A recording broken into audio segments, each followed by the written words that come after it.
scholars, check this tree out. Do you know what kind it is? This is a white pine tree, which is Michigan's state tree. I'm Mrs. Mask, and today we're going to work on drafting and revising a poem about the white pine. The white pine tree can grow to more than 150 feet tall. It has long blue-green needles that grow in bundles of 5. The white pine grows in Michigan's forests, mostly in the northern lower peninsula and the upper peninsula.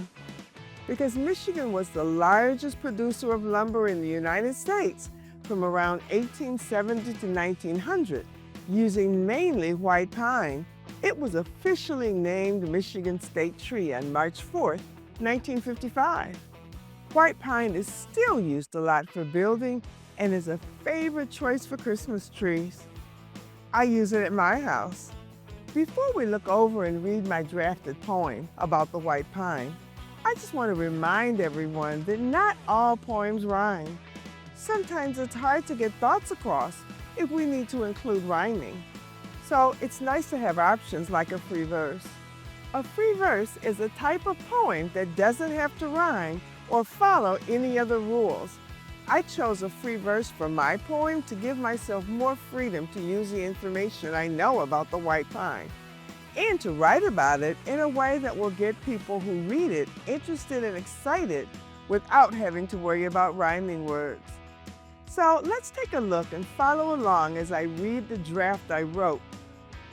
The mighty white pine, standing 150 feet tall, a nobleman guarding our great state of Michigan, so high that it touches the sky, wearing coats of snow and ice in the winter, symbols of purity and strength, roots running deep into the heart of our state, bringing us wealth and greatness, and continuing to stand forever.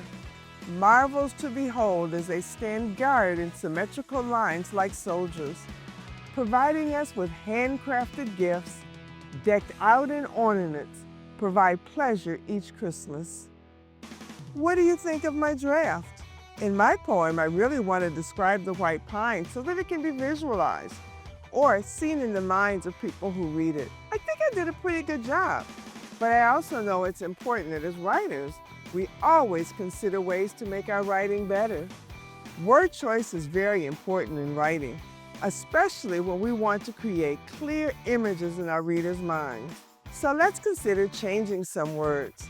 We can start by thinking of and finding synonyms for words already written in the poem.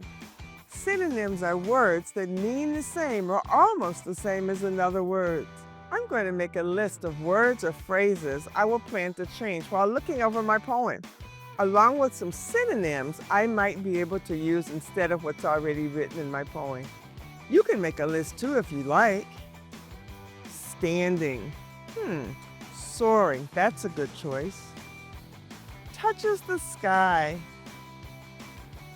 Reaches the heavens. So touches and reaches are pretty close in meaning, and the sky is often referred to as a heaven. So yes, reaches the heavens would be a good synonym for touches the sky. Strength. Resilience. When things get tough, we need to be resilient. Heart. Core. I like that one. Greatness. Ooh, grandness. This word makes it seem special. Marvels. Wonders. That's a good one too. Guard. Sentinel. That means to stand guard. I had to look that one up in a dictionary to make sure I knew what it means. Deck out.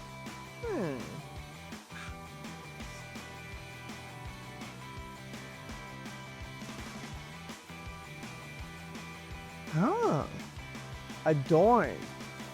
I use my thesaurus to find a new word. It's a great tool that can help us find words when we get stuck. You can use the actual book to look for synonyms, or you can use an online thesaurus too. Either way, the thesaurus helps us with word choice. I really like the synonyms we came up with. It's helpful to evaluate word choice in order to revise our writing. Let's reread my poem together with the changes.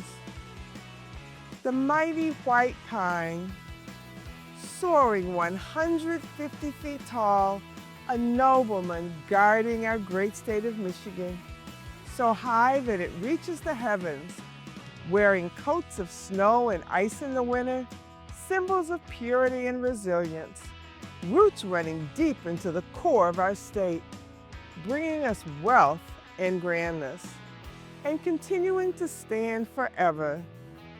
Wonders to behold as a sentinel in symmetrical lines like soldiers, providing us with handcrafted gifts adorned in ornaments, provide pleasure each Christmas. As you can see, synonyms are useful as we focus on word choice. As writers, we're always improving our writing so we can produce the best possible version of our work. Now, give it a try with your own writing. Thank you for joining us. If you want more fun ways to practice literacy skills, don't forget to subscribe to the Michigan Learning Channel. And be sure to check the description below for links to activity guides, resources, and more.